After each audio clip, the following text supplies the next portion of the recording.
நான் வளமாக வாழ வந்தவன். முடிஞ்சால் என் போட்டில் ஏறி என்ன பண்ணிட்டேன், கரை சேர. இல்லைனாலும் யார் இஷ்டம், கட்டாய பிச்சு ஏற்றுனாக்கா உட்காந்து விரும்புலாம் எடுத்துருவேன். போட்டு தள்ளாட வரோம். நாங்கள் தள்ளனா கூட உசாராக தான் இருப்போம், அது ரெண்டாவது விஷயம். ஆனால் நீ தானே குச்சிடுவே, பார்த்துக்கோ. என் கத்தி உன்னை வெட்டுறதுக்கு இல்லை, என் வார்த்தை உன்னை வெட்டுறதுக்கு இல்லை, செதுக்க. என் கத்தி உன்னை வெட்டுறதுக்கு இல்லை, செதுக்க. அதுக்கு ஒன்று தான் வேணா, கத்தி தான் வேணும். எப்படி எங்கள் அம்மாவுக்கு முள்ளை சீவி குத்தணும், தோலை கீச்சு பதமாக பற்ற வைக்கிறதுக்கு குத்தணும், தோல் தனியாக அது தனியாக வாசலில் காய வச்சுருப்போம். இந்த சம்பவம் வந்து பின்னாடி ஒரு கதை. எங்கள் அம்மாவை எங்கள் ஆயா அடித்தாங்க, அந்த வேலிங்கத்தை முள்ளை ஊந்து இருந்தாங்க.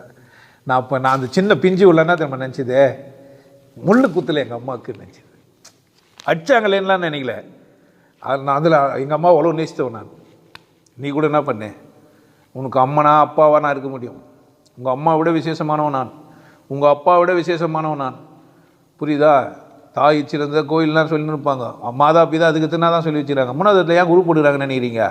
அம்மா விட அப்பா விட யார் விசேஷம்? குரு தான் விசேஷம்.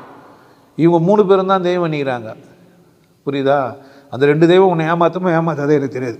வந்துட்டு மரியாதை என்ன பண்ணேன், உள்வொலி பெருக்கிக்க. நல்ல சந்தர்ப்பம், வேறொரு சந்தர்ப்பத்தில் நம்ம என்ன பண்ணலாம் பார்க்கலாம். தேவைப்படுறவங்க இதை வீடியோ பார்த்தவங்க என்ன பண்ணலாம், உள்வொலி பெருக்கிறதுக்கே வரலாம். நன்றி.